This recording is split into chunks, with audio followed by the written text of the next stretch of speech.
Welcome back, everybody. We are in the busiest remodeling season in Central Texas, and with contractor demand at its peak, rushed work and contract disputes are on the rise. In fact, nearly 1 in 3 major renovations ends in a legal dispute, and those lawsuits can drag on for up to 2 years, maybe even longer, right? Here to help protect you before you break ground is Maria Moffett. She's a construction attorney and partner at Gerstle Snelson's Austin office. Maria, great to see you here. Thank you so much for joining us. Thank you, Jenny, for having me. Now, we mentioned spring, but also summer is a busy time for renovations, right? It is, because a lot of times things start in the spring and then they go into the summer. People have more time in the summer. Absolutely, with school out. All right, so before a homeowner hires anybody, maybe tell us 2 or 3 things they need to know and need to do before hiring a contractor.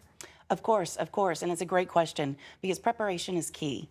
And so you want to really know your budget. You want to know how much you can spend on this renovation or remodel. You want to know how much you also have an allowance. You want to know how much you might need as an extra, because sometimes costs... Oh, it always goes over budget, does. Maria. And sometimes not even at the fault of the contractor. That's right. Things happen. Things happen, and industry, industry prices go up. There you go. Can't be helped. So you want to know your budget, and that helps you understand what you're really looking for. But second, you also want to know your timetable. You want to know if you have any deadlines for this project. Are you moving out? Are you moving in? Do you want to use that room? And so that is a crucial one. You also want to figure out how to communicate with the contractor. That's a question you really want to ask, whether they communicate by email, whether they communicate in person, whether they do progress reports. That's key. And I'd say we always recommend for any renovation, no matter the size, that you retain a construction attorney, someone like our firm who can help you navigate this process, can review contracts, help you ask questions of the contractor, but really kind of make the renovation more smooth and beneficial in the end to try to prevent those headaches. How can you make sure a contractor is actually legitimate? Great question. And there's multiple ways. A lot of times what you want to do is you want to look online at that contractor's website.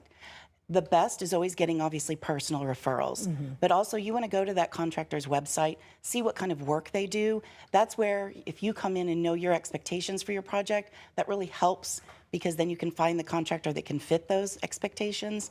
You want to also look at any of their testimonials. You want to look for any references of that contractor and call them on past work. I would also suggest looking to the Better Business Bureau and any industry associations for that contractor. Of course, if you have a construction attorney on hand with you, someone like our firm, we can help you to navigate finding a contractor that is going to be particular for what you want. Sure. And then also is going to be worthy of your expertise will come in handy. Before we sign a contract, Maria, what do we need to know? Sure. What you need to know is you need to understand the terms of the contract. Of course, you want to know the costs. You want to know how the contractor is going to charge you. You want to know the payments, how the contractor is expecting payment. You want to look to the provision dealing with timetables, but also in how the contractor handles delays. Delays are natural in construction, weather, supply chain, labor chain. So you want to look to that in terms of how does the contractor handle those delays. And you also want to look to how does the contractor handle disputes. That should all be in their contract.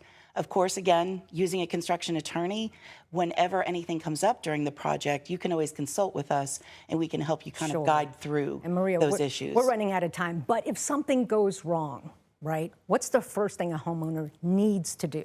They need to say something immediately. What they need to do is they need to document, they need to photograph, and they need to reach out to that contractor. Because that contractor, he or she, does want to usually make sure it gets done right. That's their work product. And so you want to make sure you reach out, you document, and you meet with that contractor to try to establish how are we going to correct things. Don't let it go for a couple of months or, oh, we'll finish it at the end. If you see something you've got a question on or you don't like, address it right away. Right. Maria Moffett, thank you so much for coming in and enlightening us.